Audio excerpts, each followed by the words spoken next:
दोस्तों आज अपन पढ़ते हैं इंडिया जीके के टॉप इम्पोर्टेंट 14 क्वेश्चन।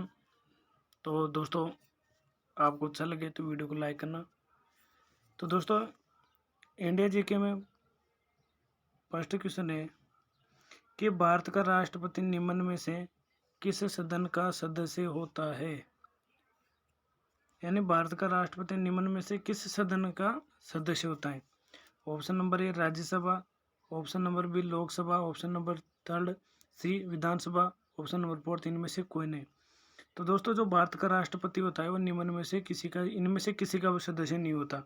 सिर्फ क्या होता है कि राज्यसभा प्लस लोकसभा और प्रेसिडेंट राज्य यानी कि राष्ट्रपति मिलकर किसका निर्माण करते हैं। तो दोस्तों ये निर्माण करते हैं किसका, संसद का निर्माण करते हैं।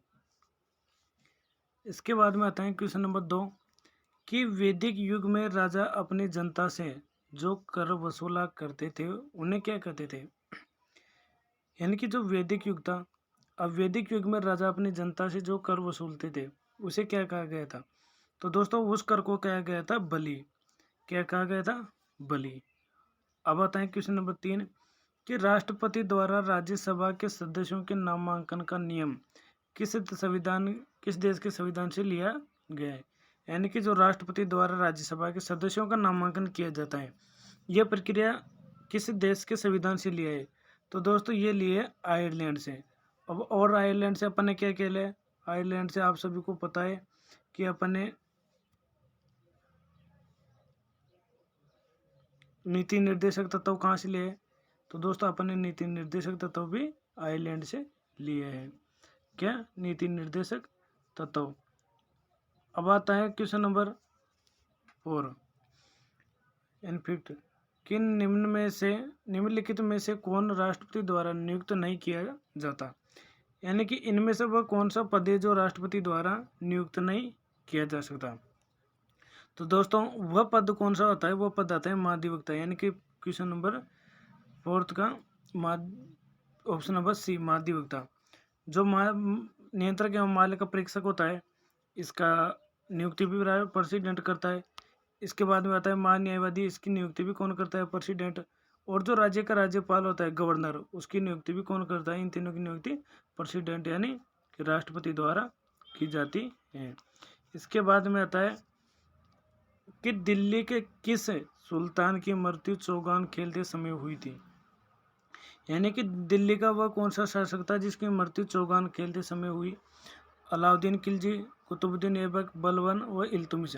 तो दोस्तों जो कुतुबुद्दीन ऐबक है इसकी मृत्यु दिल्ली में चौगान खेलते समय हुई थी। और इसने किसकी स्थापना की थी, इसने की थी गुलाम वंश की स्थापना की थी। गुलाम वंश की स्थापना कब की दोस्तों, इसके द्वारा गुलाम वंश की स्थापना इसके द्वारा की गई थी 1206 में। अब दोस्तों 1206 से लेकर गुलाम वंश दिल्ली में कब तक शासन किया क्या। तो दोस्तों उसने किया था 1290 तक। जो ये कुतुबुद्दीन ऐबक था ये किसका गुलाम था भाई, गुलाम वंश की स्थापना किसने की, कुतुबुद्दीन ऐबक ने। पर ये किसका गुलाम था, तो दोस्तों ये था मोहम्मद गोरी का। किसका, मोहम्मद गोरी का गुलाम था ये। इसके बाद में आता है कि निम्नलिखित में से कौन सा मूल अधिकार केवल भारतीय नागरिकों के लिए है।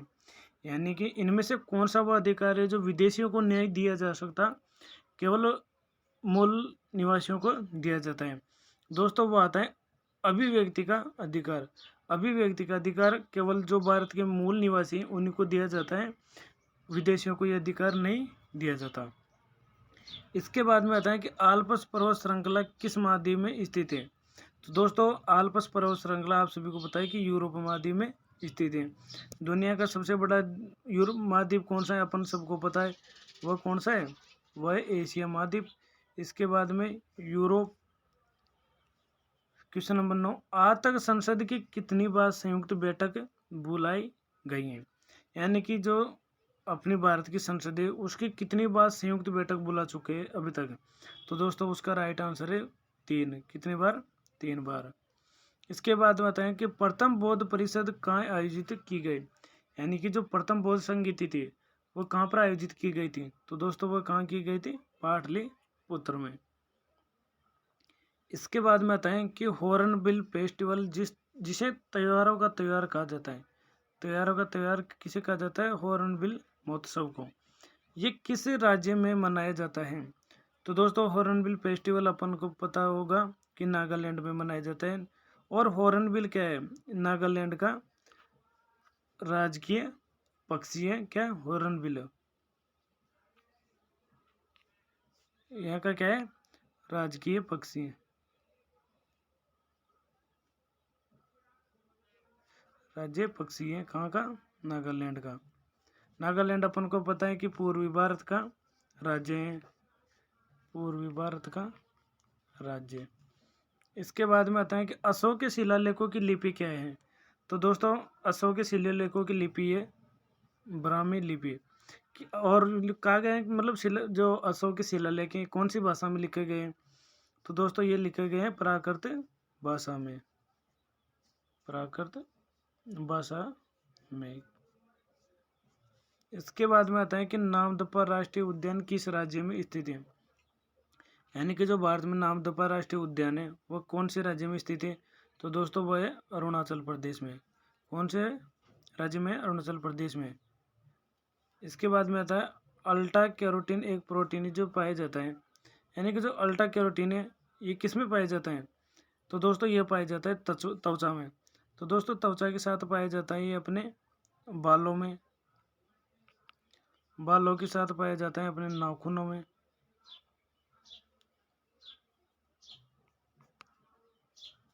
इसके बाद में आता है कि जिस संविधान सभा द्वारा भारत के संविधान का अधिनियम किया गया उसके सदस्य कौन है? यानी कि संविधान सभा द्वारा भारत के संविधान का अधिनियम किया गया उसके संविधान सदस्य कौन थे? तो दोस्तों उसके सदस्य थे कि विभिन्न प्रांतों की विधानसभाओं द्वारा निर्वाचित सदस्य भारतीय संविधान का अधिनियम जो सदस्य थे वह थे विभिन्न प्रांतों के विधानसभाओं द्वारा निर्वाचित सदस्य। तो दोस्तों ये थे आज के इंडिया जीके के टॉप इम्पोर्टेंट क्वेश्चन। तो दोस्तों अगर वीडियो पसंद आए तो लाइक करें, कमेंट करें व दोस्तों शेयर करें।